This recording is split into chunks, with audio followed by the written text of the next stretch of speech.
السلام علیکم ورحمۃ اللہ وبرکاتہ۔ دوستو، بھائیو، بزرگوں، ایک ہم نے اپنا یوٹیوب پر پیغام چڑھایا ہے، وہ پیغام دیا ہے ہم نے جو آج کے دور میں اس وقت میں ایک انسان کو سارے اہل علاقہ، لوگ چھوٹے بڑے سب اس کو ایسا مخالف سمجھتے ہیں جیسے کہ میں ان کے ساتھ کوئی زیادتی کر چکا ہوں۔ آج دن تک، جب سے میں جوان ہوا ہوں، آج میں بوڑھا ہو گیا ہوں، اس وقت تک میں نے کسی کے ساتھ کوئی گناہ نہیں کیا، کسی کے ساتھ غلط نہیں کیا، کسی کے ساتھ حسد نہیں کیا۔ ہاں، مجھے ظالم بنایا گیا، میرے سے جرم کروایا گیا زبردستی۔ کنہوں نے؟ میری 2 بیویاں، دونوں بیوہ، ان کے ساتھ میں نے نکاح کیا۔ صرف ان کے جسم کے اوپر ایک ایک کپڑے کا سوٹ تھا اور کچھ نہیں تھا۔ میں نے یہ کہا، میں نے کہا غریبی امیری کا وقت مل کے نبھائیں گے۔ پیسہ دولت سب کچھ تھا، انہوں نے سب کچھ کھا لیا، پھر نخرے کرنے لگے۔ ہم نے کہا ان کو نماز کو پڑھو، قرآن پڑھو، اللہ اور اللہ کے رسول کو یاد کرو، آقا کا فرمان مانو، اللہ پاک گھر میں رزق بے بہا کر دیں گے، سارا کچھ آسان ہو جائے گا، کسی چیز میں کوئی کمی پیشی نہیں آئے گی، ہر چیز اللہ پاک کی ذات دے گی۔ ہم ان کو اللہ پاک کی ذات کا فرما رہے ہیں، وہ کہتے ہیں کہاں سے دے گا، کیسے دے گا، وہ دے گا فلاں، آگے سے یہ کردار کیا جا رہا ہے۔ کیا ہم انسان، مرد لوگ، شادی اس لیے کی جاتی ہے، بیواؤں کے نکاح اس لیے کیے جاتے ہیں کیا؟ تاکہ بیواؤں کے نکاح ہو جائیں، پھر ان کو ماں باپ اپنے گھروں میں بٹھا دے، ان کو یہ نہ کہے بیٹا غریبی امیری کا وقت نبھاؤ۔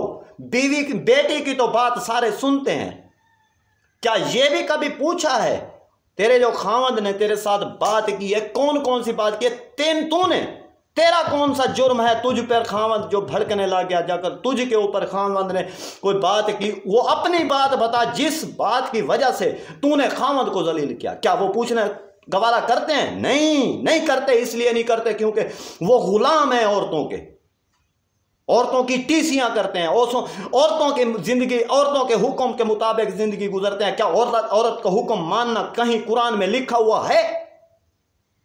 پھر جو انسان عورتوں کا حکم مان کے قرآن کی حدیث کو ٹھکراتا ہے وہ انسان کافر کہلاتا ہے۔ جو انسان آقا صلی اللہ علیہ وسلم کی حدیث کو پڑھ کے سمجھ کے وہ گھر میں کردار نہیں ادا کر سکتا تو وہ بے غیرت انسان ہے، وہ ذلیل و خوار انسان ہے۔ یہ اللہ کا قرآن فرماتا ہے انسانوں کو، ہم جیسے، آپ کو، سب کو، جتنے بھی سننے والے، سمجھنے والے، بیٹھنے والے، اٹھنے والے، چلنے والے، یہ سب اللہ کی مخلوق۔ کیا روحوں کا جو رشتہ ہوتا ہے، جو آسمانوں سے ہو کر آتا ہے رشتہ، کون سا؟ جو میاں بیوی زمین پر جوڑے بنتے ہیں، وہ کون بناتے ہیں؟ تم بناتے ہو۔ وہ جوڑے ایسے بنتے ہیں تاکہ اس میں سے اللہ کی رضا شامل ہوتی ہے، تو تم خدا کی رضا کو ٹھکرا دیتے ہو، خدا کے حکم کو ٹھکرا دیتی ہو، خدا کے پیغام کو ٹھکرا دیتے ہو، تو پھر کیسے مسلمانیت ہے تمہاری؟ کیسی تم میں انسانیت ہے؟ تم پیار نہیں سمجھتی، تم غصہ نہیں سمجھتی، کوئی بھی بات جو تم نہیں سمجھنا چاہتی، تو اس وقت سب کے خلاف ہو کہ تم نے نکاح کیوں کیا؟ خود کا گھر کیوں کہا؟ جو بھی گھر، کیسے گھر آباد ہوتے ہیں؟ گھر ایسے آباد ہوتے ہیں بچوں کو تم اپنے ساتھ لے کے چلی جو جیسے مرضی ان کو سکھاؤ پڑھاؤ، تو پھر خاوند کے اوپر فتوے لگا دو۔ کیا وہ بچے کسی اور سے لے کے آئی تھی؟ کسی اور کے بچے ہیں یا خاوند کے بچے ہیں؟ اگر خاوند کے بچے ہیں تو پھر خاوند کو کے پاس کیوں نہیں آئے؟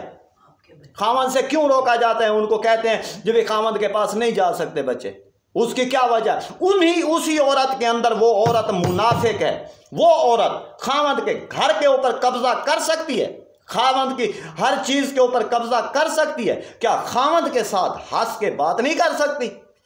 کیوں نہیں کر سکتی؟ اس میں کیا اس میں انسانیت نہیں ہے؟ کیا وہ شیطان ہے، وہ جاہل ہے، کافر ہے، منافق ہے؟ وہ کیا ہے؟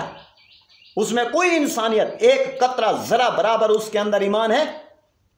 جب پھر جہنم میں جلنے والی ہے، اگر جہنم میں جلنے والی ہے تو یہ 5 انگلیاں ہیں، 1 2 3 4 5، 5واں نمبر ہے ان کے ساتھ میرا۔ ان 7 میں سے ایک انگلی کاٹ کے میری واپس کر دیں جس کے ساتھ میرا نکاح ہوا ہے، وہ انگلی واپس کر دیں 5 میں سے ایک، ورنہ پورا جسم ختم ہو جائے گا، زندہ لاش بن جائے گی، ایسے بن جائے گی پھر اس کے جسم کے اندر سے ایسی ایسی تکلیفیں شروع ہوں گی وہ کبھی سوچ نہیں سکتی. موت نہیں آئے گی، پھر مٹی بھی اس کو جگہ نہیں دے گی. یہ پھر خاوند کی ایک عشق، ایک محبت، پیار کرنے والے کی ایک دعا بھی سمجھ لے اور بد دعا بھی سمجھ لے. اگر تو میرے گھر میں آ جائے گی، میرے ساتھ راضی نامہ کرے گی تو خدا کا تم پر رحم ہوگا. اگر تم نہیں آ سکتی، نہیں آتی، تو تم پر پھر خدا کا قہر نازل ہوگا. یہ اب آخری فیصلہ ہے ایک پیار کرنے والے انسان کا. جو تمہیں سکھاتے ہیں، جو تمہیں سمجھاتے ہیں، جو تمہارے کان بھرتے ہیں، جو تمہارے دماغ کے اندر کا فطور ہے، جو غرور ہے، خود غرض ہو، خود پرست ہو، یہ غرور چھوڑ دو، ورنہ خدا کا قہر تم پر گرنے والا ہے. السلام علیکم ورحمۃ اللہ وبرکاتہ.